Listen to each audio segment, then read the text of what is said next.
Hi అండి, ఈరోజు సాంబార్ చేసే విధానం చూపిస్తున్నానండి. ఎర్రగడ్డ అండి, తర్వాత దోసకాయ, మునక్కాయ, టమాటా, పచ్చిమిర్చి తీసుకున్నానండి.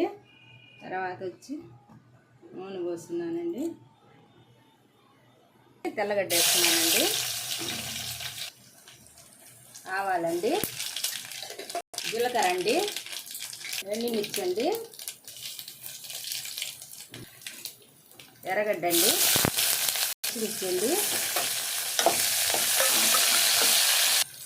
కరివేపాకండి, తర్వాత ఇంగు వేస్తున్నానండి. టమాటా, దోసకాయ, ఎర్రగడ్డ వేస్తున్నానండి. పెట్టి వాటర్ వేస్తున్నానండి.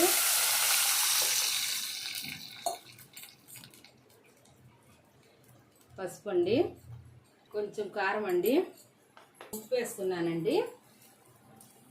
ఉడకాలండి. సగం ఉడికిన తర్వాత కందిపప్పు ఉందండి, కందిపప్పు ఉడకబెట్టి పెట్టుకున్నాను. అది కొంచెం పేస్ట్ చేసుకున్న తర్వాత మునక్కాయ వేస్తానండి. ఇది కొంచెం సగం ఉడకాలండి, దోసకాయ సగం ఉడకాలండి. సగం ఉడికినాయండి, దోసకాయ సగం ఉడికింది, మునక్కాయ వేస్తున్నానండి. అది కూడా ఉడకాలండి. ఇదండి చింతపండు రసం వేస్తున్నానండి. వచ్చి పప్పు వేస్తున్నానండి. కొత్తిమీర వేస్తున్నానండి. తయారు చేసుకున్న సాంబార్ పొడి వేస్తున్నానండి.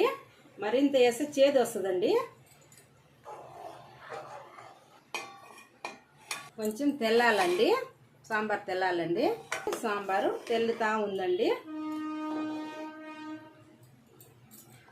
మీకు ఇష్టపడితే ఒక లైక్ చేయండి, షేర్ చేయండి, సబ్స్క్రైబ్ చేయండి. సాంబార్ రెడీ అయిపోయిందండి.